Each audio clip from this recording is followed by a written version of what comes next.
Helo bawb, da chi'n iawn?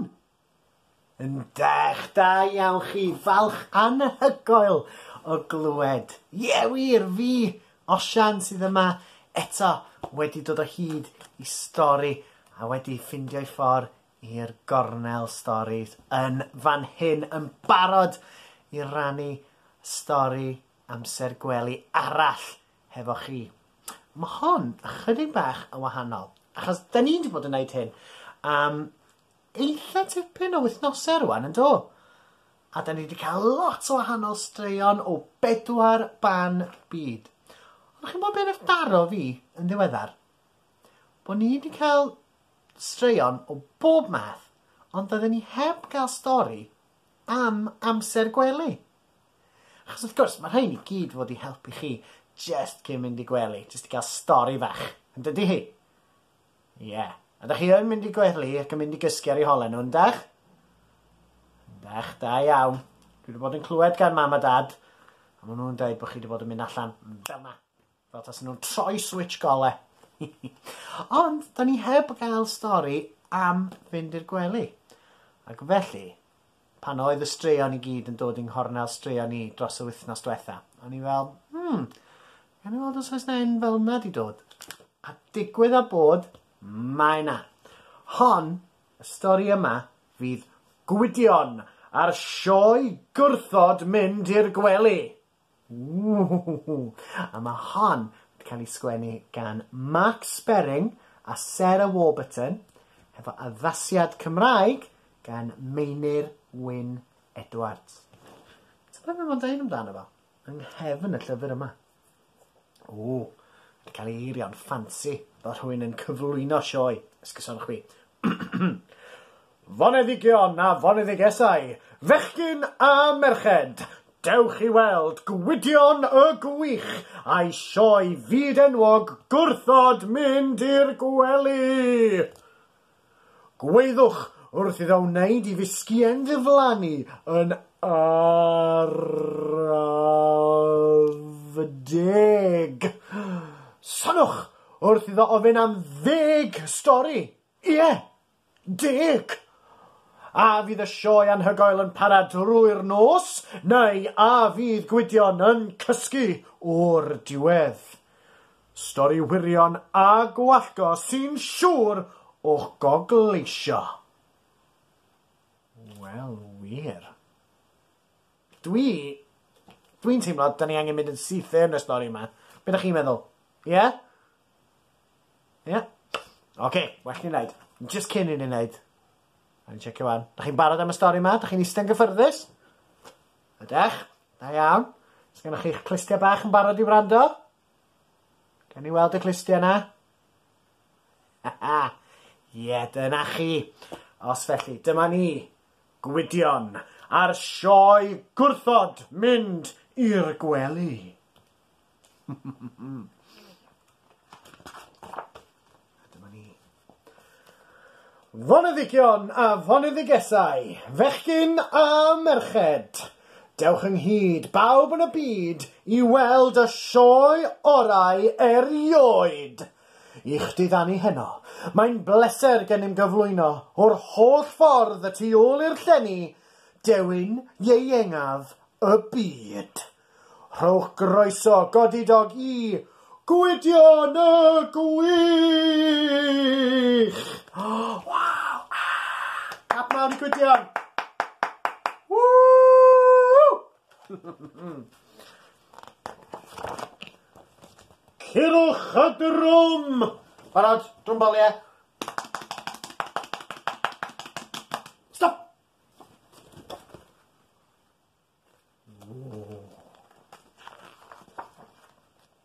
Heno, cawn ein rhyfeddu a'n syfrdanu gan y byd enwog a'r peryglus, sioe gohirio amser gwely mor hir a phosib.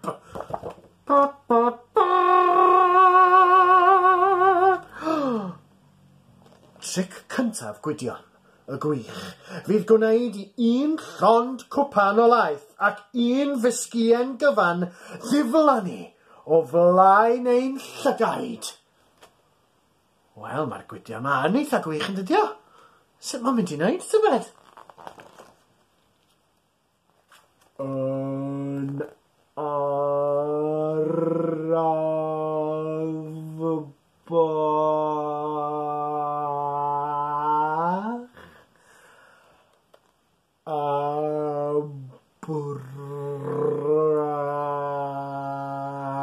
a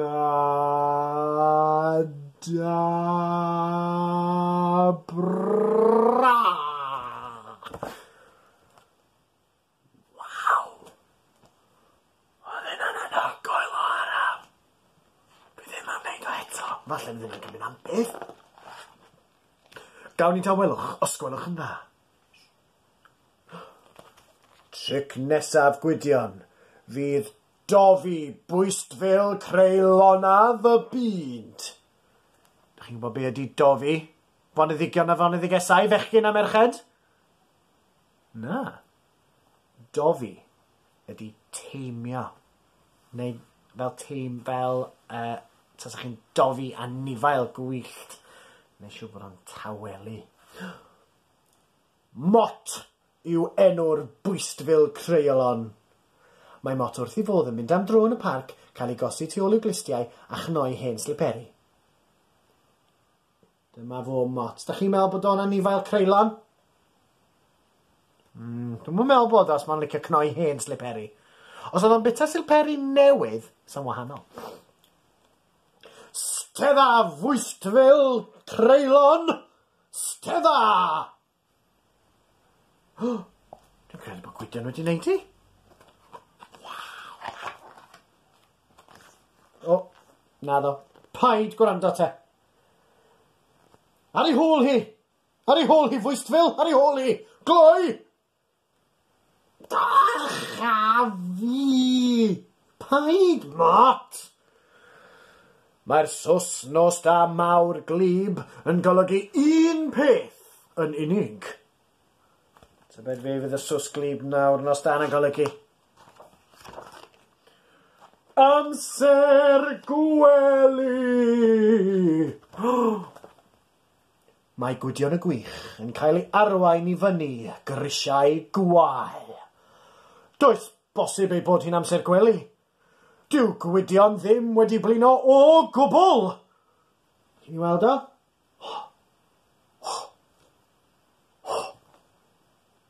Dwi'n meddwl fydd hon yn anodd.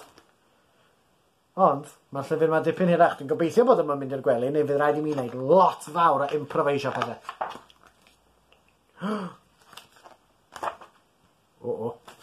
Tric anhygoel y bachgen diflanedig. Ble wyt ti, Gwydion? Ydy e tu ôl i'r gadair, fechgyn a merched? Na! Ddim tu ôl y gadair. Tu ôl i Mot? No. Ydy e yn y cwpwrdd dillad, foneddigion a foneddigesau? Na! Wel, rhyfedd wir. Ydy e wedi diflannu i dwll y mwg? Hwff! Puff! Off o fwg. Nac ydi siŵr. Ydy o beth am hynny? Mae e yn ystafell molchi yn brwsio'i ddanedd. Am sioe ragorol. Am olygfa ddisglair. Mae hyn yn heiddi cymeradwyaeth enfawr! Cymeradwyaeth!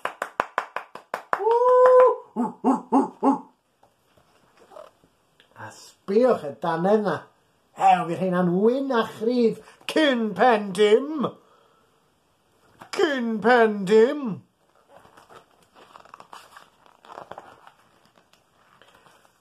Ac, y nawr, byddwch yn barod i gael eich syni a'ch syfrdanu.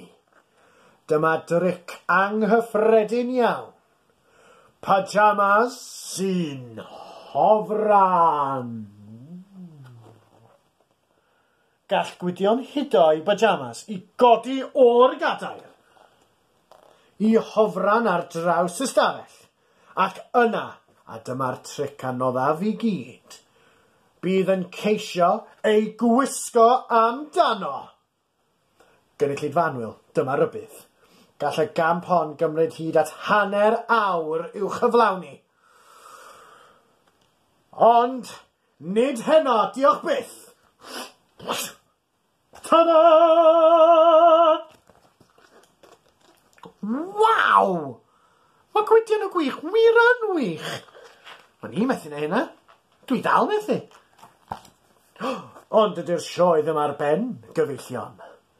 Mae mwy o gyffro i ddod. Dyma Gwydion yn tynnu cwningen fach o rywle dan y gwely. Bravo! Ac ar flas o'r cwpwr ddillad. Hwne! A'i hoff racŵn streipiog o'r bocs teganau. Encore! Encore! Wanwyl, maen nhw'n dod o bobman yma. Nesa, wrth i Gwydion y Gwych gropian i'r gwely, mae'n ceisio cyflawni camp amhosibl. Foneddigion a foneddigesau, fechgyn a merched, dyma gyngor doeth i bawb. Da chi, peidiwch gwneud hyn gartref. Peidiwch â meiddio, byddwch fel mot, jyst peidiwch â neud. Mae Gwydion yn gofyn am 10. Ie, 10 stori. Pethau fel ambell stori hir.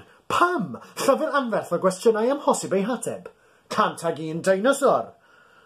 Môr Leidr Dewr, cyfrol 53. Parti Penblwydd Pembl. Popeth am bopeth. Cwningen yn sownd yn yr het. Stori wlanog ac y Lindys Effro. Stori. Mae fam yn fodlon darllen dwy iddo. Digon teg. Digon teg. Achos os da chi'n mynd mlaen efo gormod o straeon, mae'r bren chi jyst yn toddi. Rhaid i ni nawr bylu'r goliadau a chael tawelwch llethol.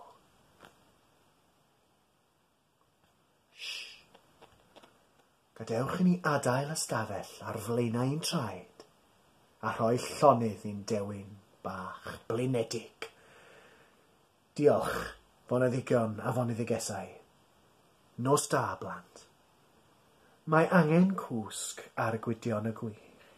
Wedi'r cyfan. Dyna nhw'n cysgu yn dawel yn fanna. Pwy a wyr pa driciau fydd ganddo fori? Cyfroi ginio, super, jelly. Sbiwch, mae hyn wedi gallu gwneud tŷ cardiau allan o dost. Dwi'n ffynd e'n anodd peidio wneud hynna heb fita fo. A dyna ni ddiwedd ein stori. Ydych chi fwynhau hwnna? Nes i yn fawr iawn hefyd, chwarae teg. Oedd o fel bod mewn syrcas yn doedd o. Da chi wedi bod i syrcas? Wel, os gewch chi gyfle rhywbryd, falle pan bydd hyn i gyd yn dod i ben, swn ni'n argymell o yn fawr, swn ni'n dweud, ewch i'r syrcas, a gwyliwch allan am yr ringmaster maen nhw'n galw fo.